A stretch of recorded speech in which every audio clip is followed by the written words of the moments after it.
សេវាកម្ម Coscope F ដ៏ថ្មីស្រឡាងពីមជ្ឈមណ្ឌលថែរក្សាសម្រស់ HLCC Plus យើងខ្ញុំគឺជាសេវាកម្មដែលប្រើប្រាស់បច្ចេកវិទ្យា PEMF ឬចង្វាក់ Electromagnetic សម្រាប់ជួយសម្រួលដល់សុខភាពនិងសម្រស់ស្បែករបស់លោកអ្នកឲ្យកាន់តែមានភាពប្រសើរឡើងម៉ាស៊ីន Coscope F មានដៃពីរប្រភេទគឺ PEMF Max Handpiece និង PEMF Magneto Handpiece ប្រភេទដៃទី1គឺ PEMF Max Handpiece ដែលមាននីតិបង្កើត Wall Magnetic ដ៏ខ្លាំងដោយប្រើប្រាស់ថាមពលអគ្គិសនីដើម្បីព្យាបាលទៅលើស្បែកការព្យាបាលនេះនឹងបង្កើននូវភាពបត់បែនការលើកបន្ទឹងស្បែកនិងធ្វើឲ្យផលិតផលជ្រាបចូលបានល្អប្រភេទដៃទី2គឺ PEMF Magneto Handpiece ដែលជាប្រភេទដៃសម្រាប់អូសហើយអាចព្យាបាលនៅតំបន់ដែលដៃ PEMF Max មិនអាចព្យាបាលដល់អ្នកជំនាញនឹងប្រើប្រាស់ដៃនេះដោយផ្ទាល់សម្រាប់ការព្យាបាលទៅតាមតំបន់និងទម្រង់មុខរបស់អតិថិជនសេវាកម្ម Coscope F ដែលប្រើប្រាស់បច្ចេកវិទ្យា PEMF នេះនឹងផ្ដល់មកនូវសារៈប្រយោជន៍បន្ទាប់ពីការប្រើប្រាស់ដូចជាគ្រប់គ្រងនិងកាត់បន្ថយការឈឺចាប់នៅក្នុងរាងកាយពន្លឿនការសះនៃរបួសនិងបណ្ដុះកោសិកាឡើងវិញ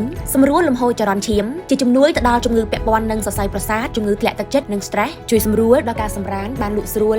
និងពង្រឹងទៅដល់សាច់ដុំនៅក្នុងរាងកាយបន្ទាប់ពីការប្រើប្រាស់នៃចរន្ត Electromagnetic នេះរាងកាយរបស់យើងនឹងទទួលបាននូវប្រយោជន៍បន្ថែមទៀតដូចជា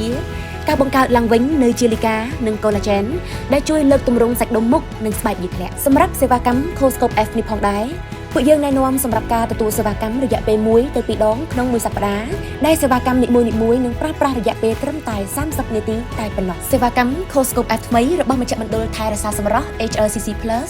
យើងខ្ញុំនឹងធានាជូនលោកអ្នកនៅប្រសិទ្ធភាពគួរជាទីពេញចិត្តលើសពីការថែរក្សាសម្រស់មុននេះខ្ញុំបានទទួលនៅសេវាកម្ម Coscope ដែលជាសេវាកម្មដែលដំបូងគេហើយមានតែមួយនៅ HLCC Plus បើសម្រាប់ខ្ញុំផ្ទាល់នេះមិនលើកទី1ដែលខ្ញុំទទួលសេវាកម្មនៅ HLCC Plusអ្វីដែលប្លែកពី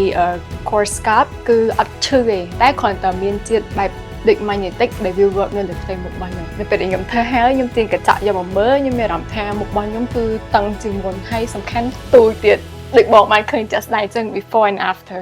គឺប្លែកខ្លាំងសម្រាប់ខ្ញុំផ្ទាល់គឺខ្ញុំ highly recommend ទៅកាន់អ្នកទាំងអស់គ្នាគួរតែមកទទួលបទពិសោធន៍ក៏ដូចជាធ្វើនៅ service មួយនេះម្ដង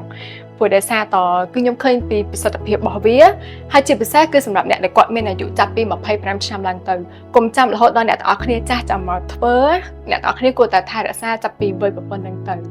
សម្រាប់ព័ត៌មានបន្ថែមលោកអ្នកអាចធ្វើការពិគ្រោះជាមួយអ្នកជំនាញផ្ទាល់របស់យើងនៅ HLCC Plus ទាំង5សាខាឬតាក់ទងមកកាន់ Facebook Page HLCC Plus សូមអរគុណ